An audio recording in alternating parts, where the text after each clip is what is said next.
All right, so welcome everybody. Back again with Richard Witters, who's been here a number of times. Talking about Disney today, and not Disney as in how they make this movie or why is that one better than this one. This is more of a how does it all fit together? Because as an entrepreneur, I kind of work in the business space, and as somebody who's probably going back to work for a big company, I work in the business area, even as a scientist. But Richard, you've worked. You're an artist, but you've worked on the both the business side and the how do we make it look prettier side. Yeah, like I spent a lot of time too on what we called at the time. I was for a little while I was leading the brand team. Mhm. So that hooked into a lot of things like looking at toys, looking at comic books, helping the people. We had a merchandising sort of section, and I would help them out with things. Mhm. It hooked into movies, animation, a little bit in the video game side. So it was sort of like um, that team was like connected into all that stuff. Yeah. Yep. So it's like anything these days, right? If you have a product that sells well, you're like, hey, great. How else can we find like a parallel market for this, right? And Yeah. that I think is where a lot of people miss Disney. They're like, oh, they should stick to this or stick to that. And you came up with something when I was kind of looking at this. I'm going to throw on the screen here that I'd never seen. And this was from 1957. It was something that Roy and Walt put together. This looks more like Roy's work than Walt's work, to be honest, because it's organized, right? And Walt, by all accounts, was like, let's go see what kind of cool stuff we can make today. hmm And this was like, okay, how does it all fit together now that we've got all this stuff? Because the more I look at this, the more I'm like, this is actually genius because I've looked at the early company a lot, and there were a bunch of times where it almost went out of business. It almost just didn't survive, right? If it hadn't been making war movies during World War II, I don't think it would have. I think it would have gone by the wayside. Yep. Uh, Including, I was reading the biography, and they actually were using Donald Duck to make war propaganda films because it was like, I was like, why would they do that? And the biography actually covered it. The War Department was trying to get Disney to do animated films for war propaganda, and hmm he's like, okay, we can do that, but you guys want them done in like 6 weeks. You want them done like on this budget.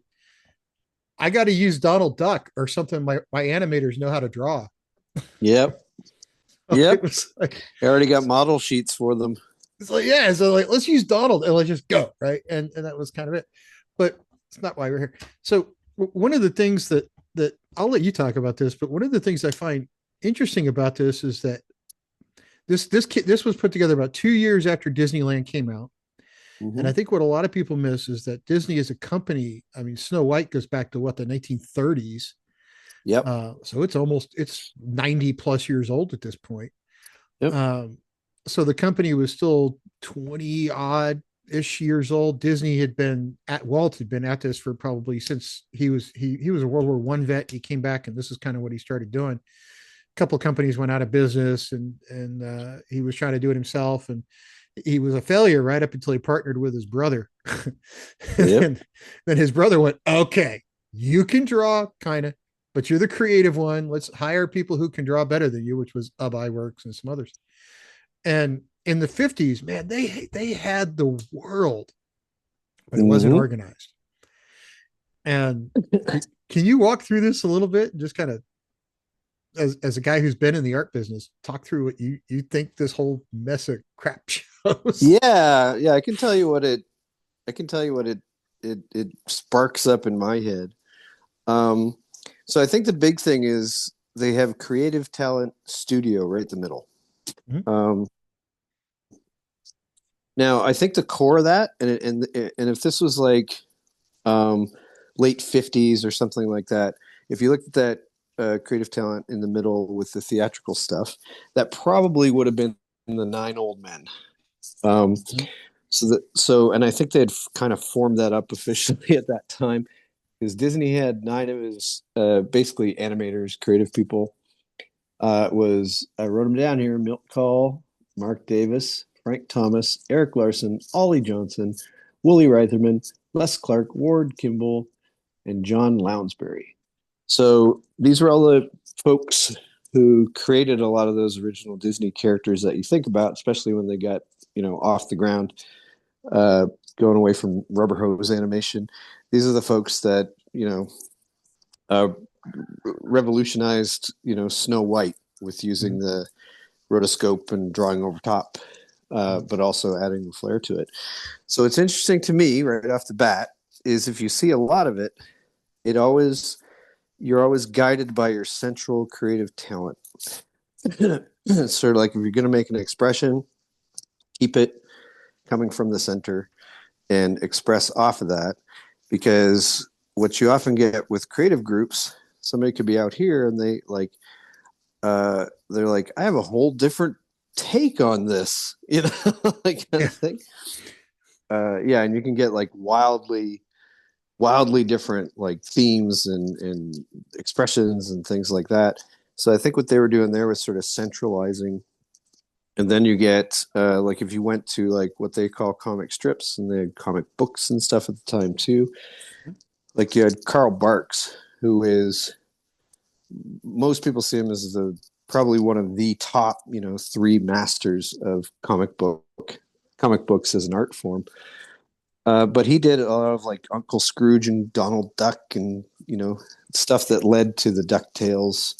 I had some of those Um, as a kid, but what yep. I find interesting is that the comic strips down here, there's a line, and if you read that line, it says promotes films, right? Mm-hmm. And then it Yep. says feed material to from the creative. So this is like a two-way street. Then it also Yep. comes out of the comic strips as feed material for reprints over to publications, which Yep. goes on to Disney Magazine, which then goes over to Disneyland, which goes up to music, which goes. So it's like, yeah, the creative guys did this, but this feeds everything else Yep. coming off of that, right? Yep. Yeah, because you get from each thing you get assets. Like in the comics, they would do the really nice artwork for the covers. They'd have all the interior art, for example. So then in their advertising stuff, they're like, can we use some of this art for publication?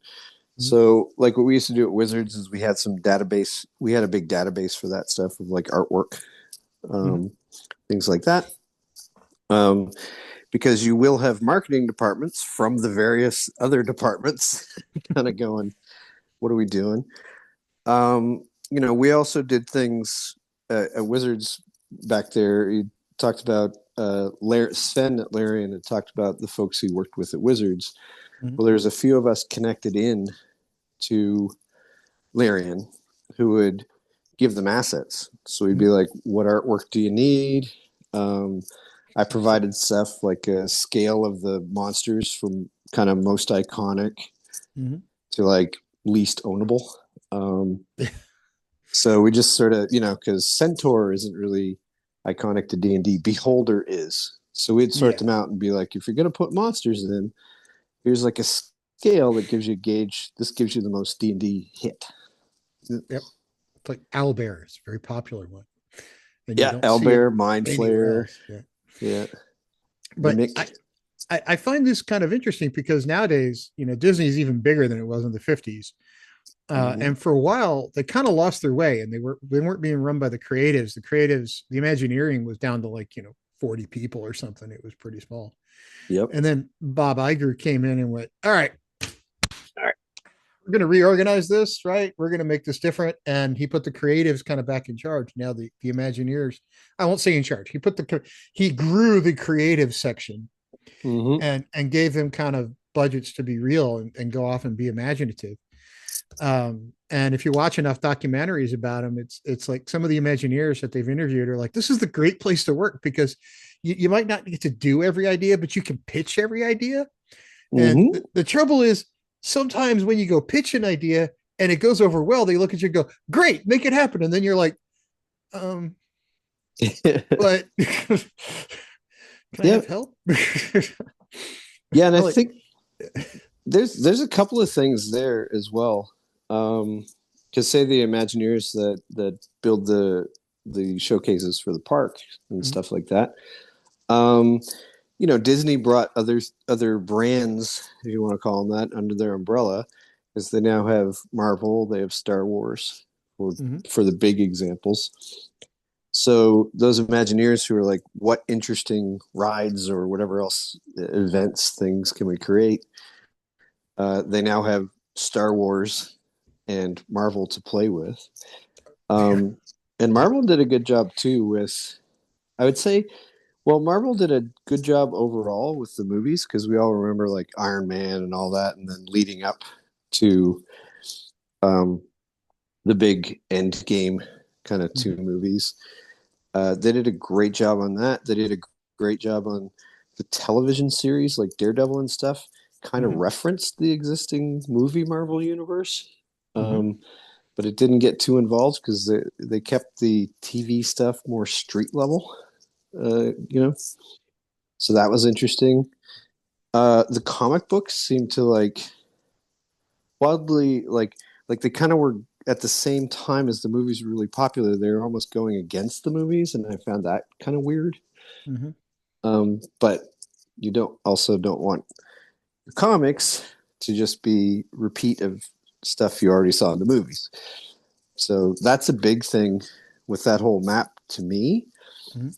is it feels like when you look at it that you have like your creative center and then everybody does what they do. And Yeah. like I was saying, there's extremes on either side. If they completely ignore what's being done at the center, that's bad. But if everyone just does what they do at the center, it can get repetitive and that kind of stuff. So that's a balance of choosing when and what to do. Yeah. So there was one I saw on a documentary on Disney Plus that was about this roller that talked about this roller coaster, which is Mm-hmm. the Guardians of the Galaxy roller coaster. Which the guy, one of the guys who was involved in the movie, walked up to this thing that's outside and goes, not even for the movies did we build a full size one, but there it is. Yeah. Built to Yep. scale. Um, so Disney does this kind of stuff. They and it supports their the film, like you said. Uh, Mm-hmm. and one of the ones that they actually had George Lucas show up, and he's like, in no movie did we ever think, hey, let's go build a full size Millennium Falcon. And then I walk in to Disneyland and I'm like, well, there it is. Yeah. So, they actually built one. And, as a fan, you can go in and walk around. I've got a picture of me and my kids standing out in front of it. Yeah. Uh, it was That's a very awesome. sweaty day, but we were there. Um, and you can actually do a ride where you're the pilot of the Millennium Falcon running away from things, and you could be the gunner. It's a cool ride. Yeah. Um, and I think the thing people forget, and I see this on X all the time, especially, is they're like, oh, Disney parks are just exploiting the IP. I'm like, they've been kind of doing that since day one. And I think that chart you showed is like the parks are there to support everything else, and everything supports the parks. It all goes back and forth. So it's like Yep. they took some hits lately for closing Tom Sawyer Island, which I've been to the parks a number of times, and it's always an empty part of the parks. People rarely go to it, Yep. and they're taking it out in favor of something from Cars. Well, okay, Cars is more modern. It's a franchise they're dealing with now, and they haven't done anything with Tom Sawyer in 60 years. Mm-hmm. And talking to my kids that are middle school and high school, like, yeah, we talk about it in school, but we don't read it. Whereas when I was in school, it was something you read, right? So it, Yep. Yeah, and I um, think that's another thing with the parks. They have to rotate, I would assume, so that if you take your kids at a certain age and you have more kids and they hit that age, you want to go back. But if there's new rides and features there, it makes it kind of fun. yeah, I mean, certainly you want to keep some of the classics, right? I don't think It's a Small World will ever go. And, Yep. and that's actually one I thought, I don't know if you know the history about that one. Do you know how It's a Small World actually came to be? No.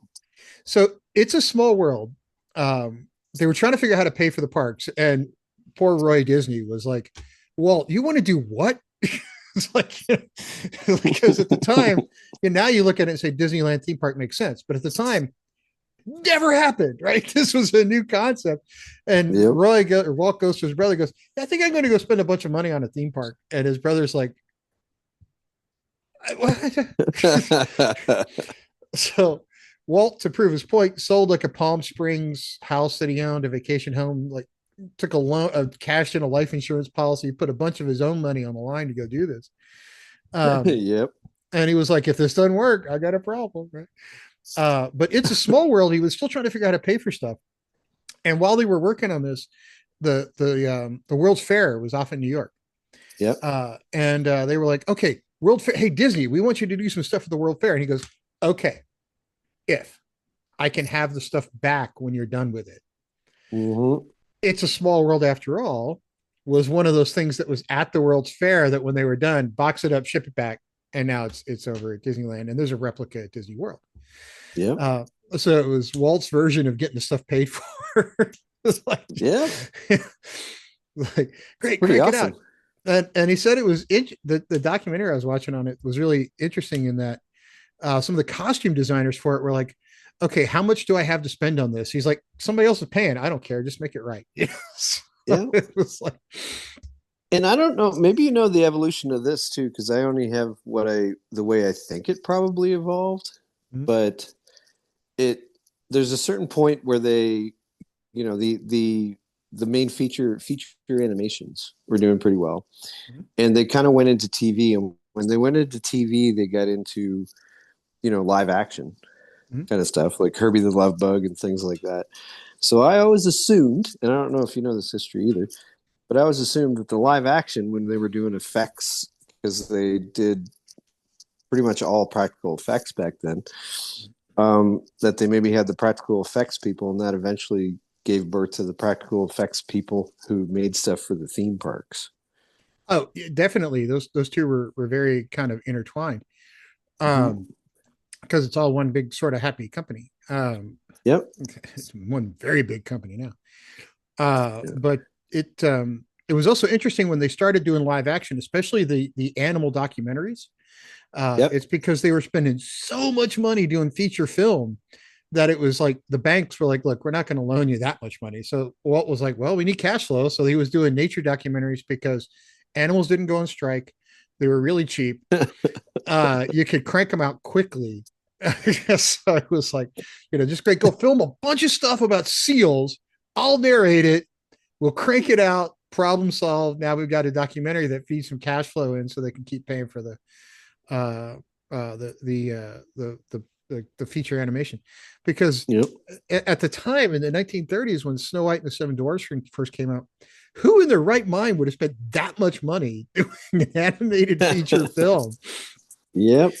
And I mean, who would have guessed they would have returned what they did? Because it was like, I think they spent a little over $1.5 million. It was returned like 8 million in its first run or something, which at the Yep. time was just unheard of.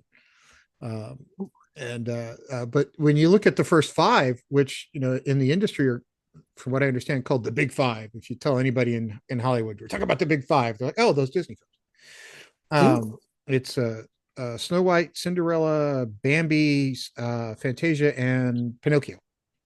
Mm-hmm. Uh, and if you look at the numbers, there's two things that I find interesting about it, and I'd love to get your take on it, although you might not want to comment. And Yeah. that's okay if you don't. Okay. One was those five looked incredibly different because they were still trying to figure out how to do some of this stuff, right? And do it Mm-hmm. on a budget that wasn't like, insane. Yeah. Right. So the looks were very, very different. And by the time they got around to Bambi, they were like, here's your budget, don't go over. Whereas before Walt was like, I don't care about budget, we're just gonna go. Right. So Yeah. yeah, but they started to get more budget constrained towards the end because World War II was shutting off the European markets and they had to. Yeah. But the other one was the modern movie going audience, if you dare set foot outside of story canon, right, kind of goes Yes. ballistic on you. And I can't find anything in the four of those five. Fantasia is a different story, right? It's its own thing. But the four that were based on like fairy tales, oh my God, they were not even close. I mean, they took Yeah. canon and we're like, yeah, throw that out. We're not going to do any of Yep. that. Yeah. Well, they had, yeah, there was definitely a thing there where a lot of the things that they were doing, like if you look through a lot of those, even when you get up to the more modern ones like Aladdin or Tarzan, but you started with like Snow White and things like that, they were all public domain properties. Yes. Um, Which and a lot of times you don't too, have to pay people for. yeah, Another yeah, fucking exactly. And Snow White, for example, if you go back to like the old original fairy tales and some of the versions, like it could be dark, real It dark. is. Yep. Um, but I think that's where they had. a lot of content changes and things like that were probably for their, because they knew their audience was kids the way they saw it. And I think it eventually expanded to, it's not just kids, it's family. You're entertaining the parents too, because the parents don't want to sit there like, ugh. Yeah, the one that the biography by Gabler, which is like a 900-page biography, which is probably one of the better books I've read ever. It's not a small one. It's it's a hefty thing to get through. It's huge. Yeah. Um, but it's got details. It does not pull punches. But one of the things that it went into depth on was Bambi when it Yeah. first came out.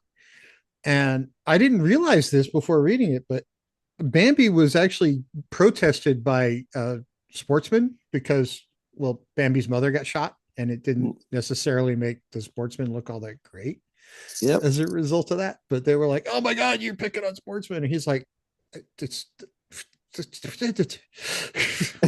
Yeah. What do you want me to do, man? It's a story about a deer that gets shot. I can't change Yeah. that.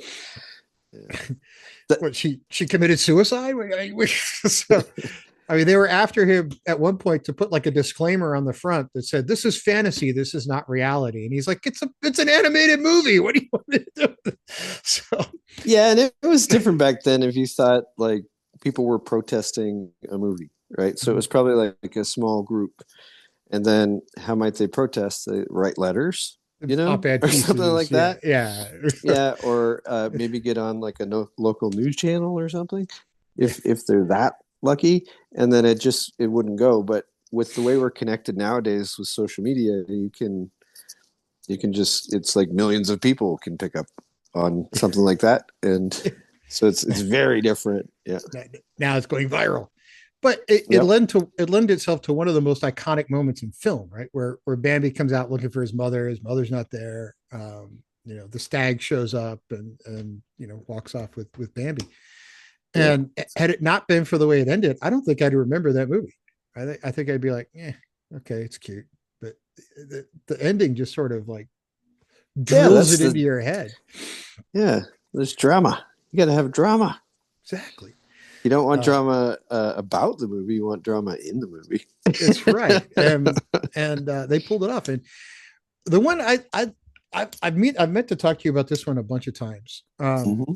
And I've avoided talking about Snow White because there was the kerfluffle with the live action version that came out. And we're not going to talk about the live action version Yep. because it's easier that way. Talking Yeah. about the original one, the animated one from like 1930, whatever it was. Yeah. Um, when that came out, Yeah. the amount of, so every once in a while, and this is another thing I'd love to have you take on. Every once in a while, you see people go, "Oh, Disney should go back to doing things by hand instead of using computers." Mm-hmm. When that came out, it was the height of the depression when they were working on that thing. People were just happy to have the job. They were like, I'll work for a ham sandwich, basically. It's about as cheap as you can go. And I think you and I have talked briefly about this, but you want to go through a little bit of just how hard work. If somebody came to you and said, "Let's go make a 90-minute animated feature with everything drawn by hand." Yep.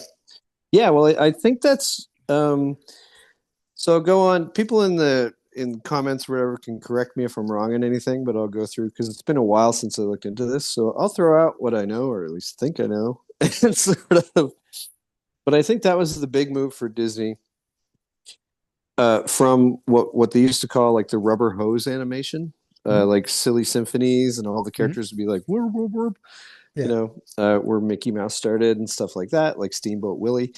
And they were like, "We want to do a realistic animation." That was a big thing that Walt wanted to do. Like, I want it to look real. Mm-hmm. So they started with, a lot of them were just spectacular artists, but they were used to drawing less realistic characters too, like Mickey or Donald Duck or something like that. And those generally have simple shapes that you can squash and stretch and Mm-hmm. things like that. Yeah. Mickey's So just a series of circles, basically. He's yeah, actually Mickey's, yeah. Yeah, and there's some weird like angles that you're like, it doesn't matter if the perspective is this. This is how you draw Mickey's ears, right? They're just circles. Um, so so yeah, what they decided to do is they rotoscoping. I think they were the first ones to use it, if not the very early ones to use it. They decided to use rotoscoping, where you actually take film of actual people and then you draw over the individual frames of the film. Um, Now I forget what they had back then. I think they were doing like, I don't know if it was 12 or 24 frames per second It's for 24. animation. I want to say it was 24 frames 24. per second. Yeah, because it does. The more you have, the smoother it is. So yeah, so for every second of that movie, they were drawing over the pictures of, they were drawing 24 Yeah, it's pictures and 24. I slightly just looked it up. different. It's 24 frames per second. So Yeah, yeah. yeah. So that's where you get in animation. If you've ever heard in betweening, they had keyframe artists who would do a drawing every bunch of frames. Mhm. I think it varies depending on how many or how much movement. Um, and then they would have in between artists who would draw all the frames in between. So it's like, here's Simba sitting, here's Simba talking to his dad, and he walked a few feet. The in betweeners did the in between, every in between frame by hand. But anyway, with the rotoscoping, from what I understand, they started out with basically just tracing the photographs, basically, and they did a test animation. And well, I'll start from the beginning. Actually, they did Yes, it by, you talk about they, stuff like this, right? Where it's these yeah, these yeah, in between frames that aren't drawn yet, that aren't colored yet. It's the bird's still not finished, right? It's sort of like this. yeah.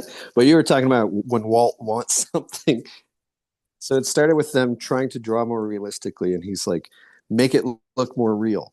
So then they went to rotoscoping and they traced everything very realistically, and he was like, make it look more real.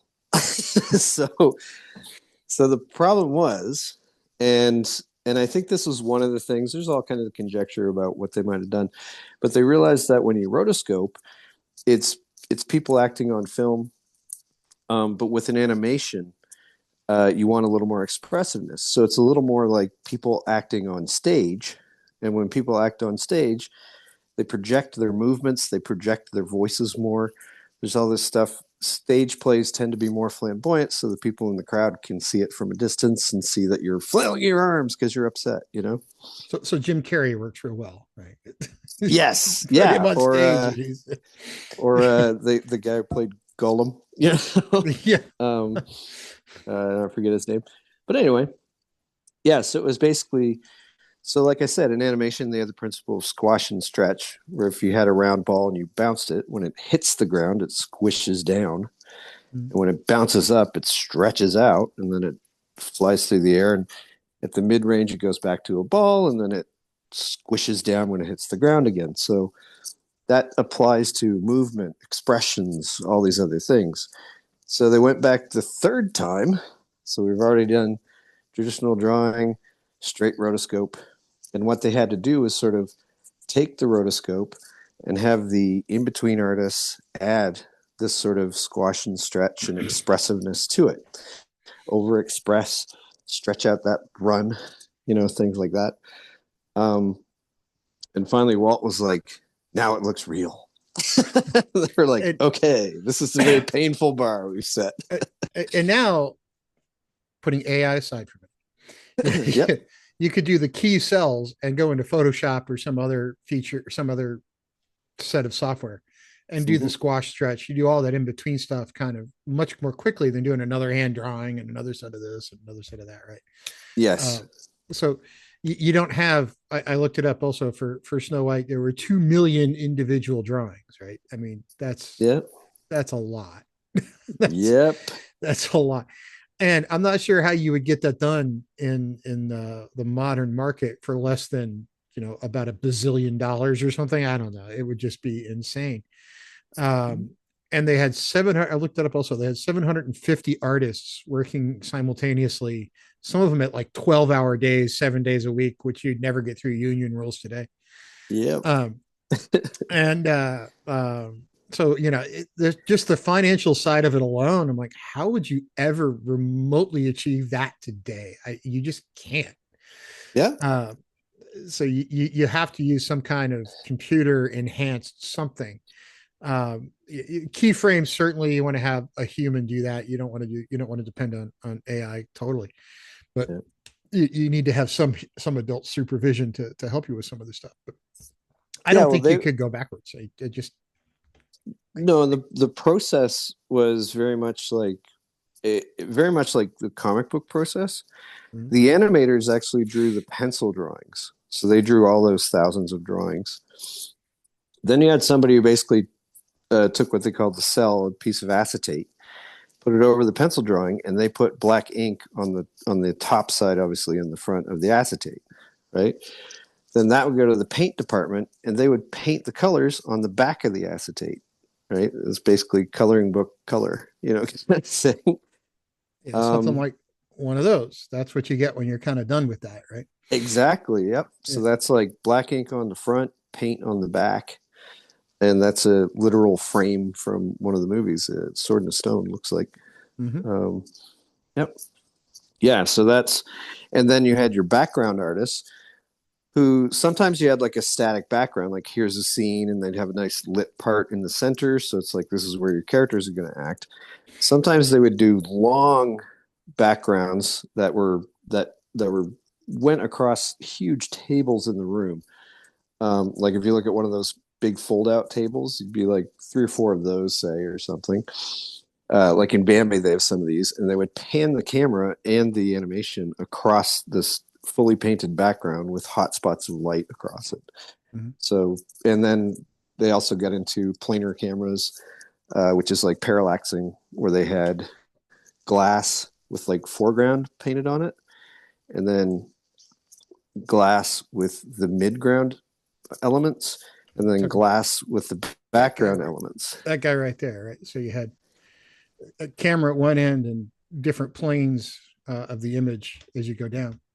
Yep, yep. So basically, the animated characters would be just over top of the midground, and they would be animated. The foreground plane, let's say it's trees or things in the foreground, they would move at a certain speed. And the background, let's say it's mountains back there, they would move at a different speed. And they got like basically a manual parallax kind of motion thing. So there's a lot of things that you do now in modern, I guess video editing and things like that they literally just revolutionized and said, here's how we can get all these tricks. There's amazing stuff they came up with, and it's still applied. And some of those same techniques, the multiplanar stuff, the different layers, it's all still used in Photoshop and some of the modern software. Yep. It's just we do it all on my desktop now instead of having this big rig in the back warehouse someplace that you have to get it to work. So some of those techniques are still around today. I mean, they haven't changed. Yeah. Yeah. We used to use them with one of the things we had at Wizards was we had a lot of 2D art because we had the magic cards, we had the D&D books and things like that. So when we want to do a video, it was like, well, we could do 3D models, but we want to show this art. So we would do, thinking of that parallax thing, we did that a few times where we'd do videos and we would basically take the flat 2D art and we'd cut it into those pieces, foreground, midground, background, and make what we called 2.5D animations with the parallax effect and then add little effects onto it. So we did a bunch of videos that way that leveraged the art that people recognize from the card, but it gave it like halfway there animation, but it wasn't 3D. It was more like, tricks like anime plays some of those tricks sometimes.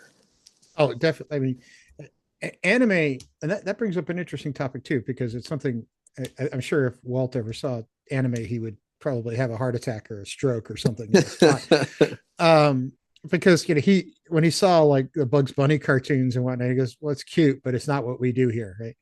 Yep. Because the animation style is much different. The backgrounds are much different. So much simple. A Bugs Bunny cartoon is infinitely more simple than a Disney animation ever would be. Yeah. And if you look at the Japanese anime, they're probably running 6 real frames a second or something in some of those things. Oh yeah. Yeah. They're not moving much. It's No, a lot of them were because they were like TV series, probably with not big budgets. Like there's some of them. like the full feature film anime, like if you take Akira or something or anything by Miyazaki, I mean, they're obviously full features. They're Disney, level. But a lot of the ones that came from like the TV shows that had more limited budgets, they pull all the tricks that Disney pulled, where you have one, like I have one drawing of Tim striking a cool pose, right?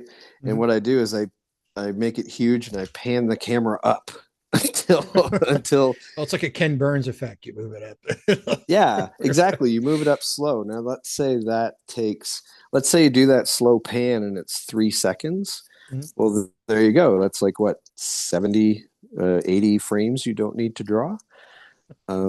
So that's a lot of things that, yeah, anime pulled a lot of tricks from Disney actually. Sweet. That's the good stuff right there. But so I don't want to take up your whole day, but my whole point to this thing, let me go back and find my original image here. I have like 95 windows open on my computer, and none of them are ever the right one. Um, but the thing I love about this image is that when I hear people now say, "Oh, the park should never be there for the IP," the company is the company. All parts of the company kind of support all other parts of the company. It's like, yeah, you're not going to see the TV film that's like, oh, we're going to completely ignore Disney World and pretend it doesn't exist, right? You're not going to the merchandising. You, speaking as someone in business and like even at Wizards of the Coast, Yep. if you could slap it on a T-shirt and sell some of them, by God, slap it on a T-shirt and sell some of them, right? That's just the way it Yep. works. Um, Well, we so talked about. Oh, sorry, I didn't mean to cut you off. yeah, so I see this sort of stuff where it's like, oh, they should stick to this or stick to that. No, this stuff is all intertwined, and it's a very delicate balancing act. And for a company the size of Disney, where they've got so much creative content, trying to figure out how to spin what direction, that's a challenge, man. Because they own everything now. They even own ESPN, for goodness Yep. sake. So Yep. Well, I think what you get to, and you had a bit of this at Wizards as well.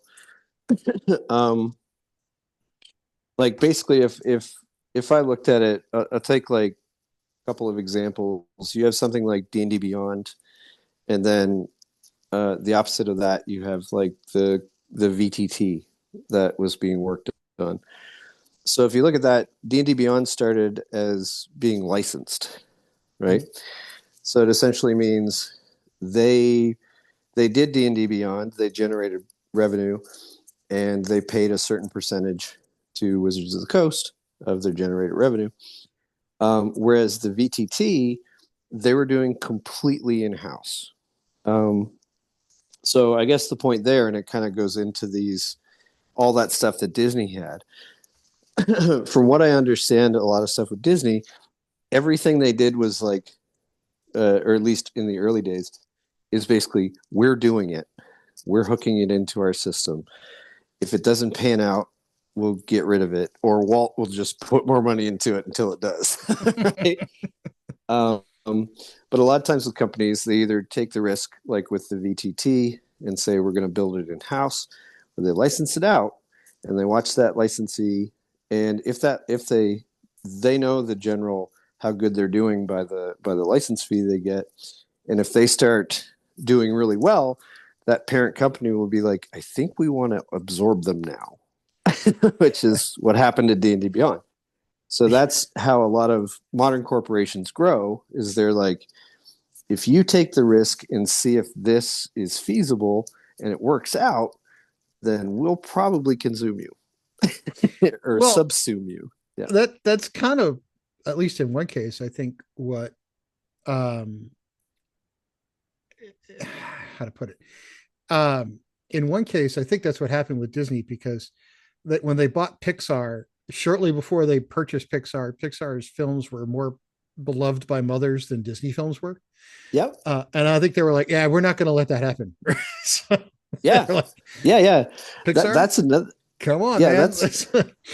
That's another big consumption, because for what I was talking about, that would have meant Pixar was licensing from Disney and then they consumed them. But you're talking about direct market, where it's Yeah. like if you have competition, or Or if you're the 800-pound gorilla and you have competition, you can always just absorb the competition.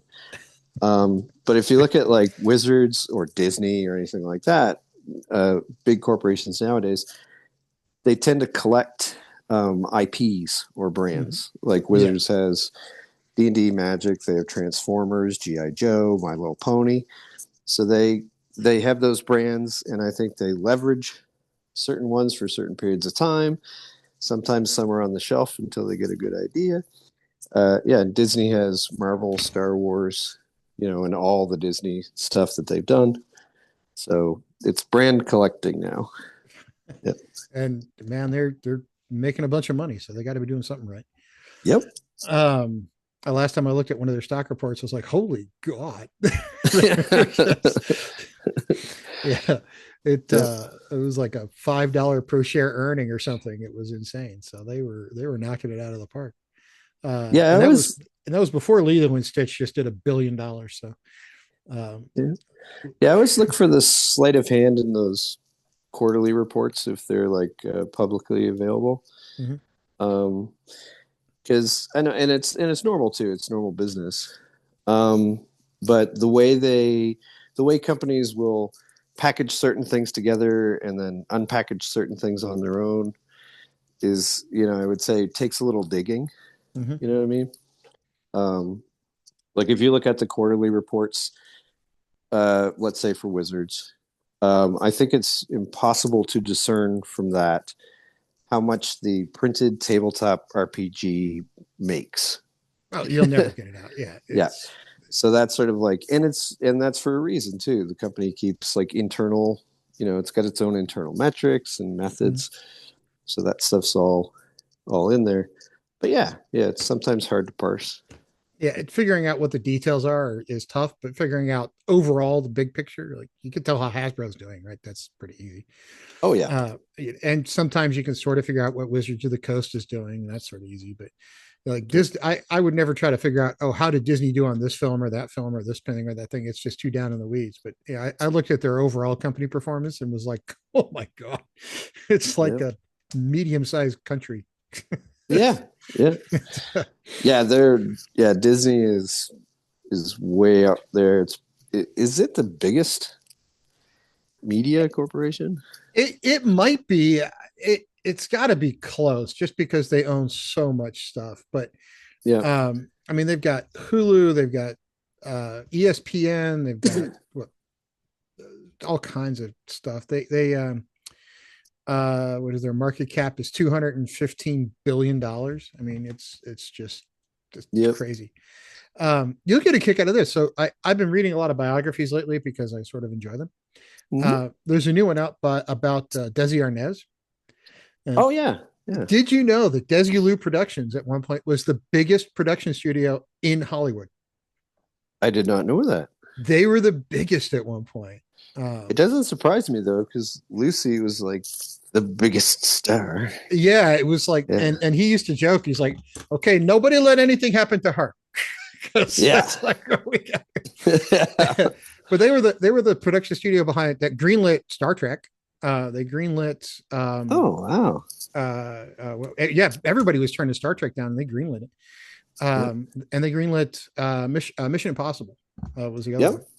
one. Was them. So I'm like, this guy did a bunch of stuff that I think people forget about, especially in the early days. But if you look around Hollywood, there's a couple of stories like this guy that were like, they were the powerhouses that people tend to not understand that they started out as tiny because at one point, um, Lucy and her husband were kind of like these little bit players for a company that were making a little bit of money per episode or something. And 5 years later, they came back and bought that company. It's Yeah. like, Yeah. it's like, okay, yeah, Yeah. sure, we don't work for you anymore. You work for us now, right? So it's like, Yep.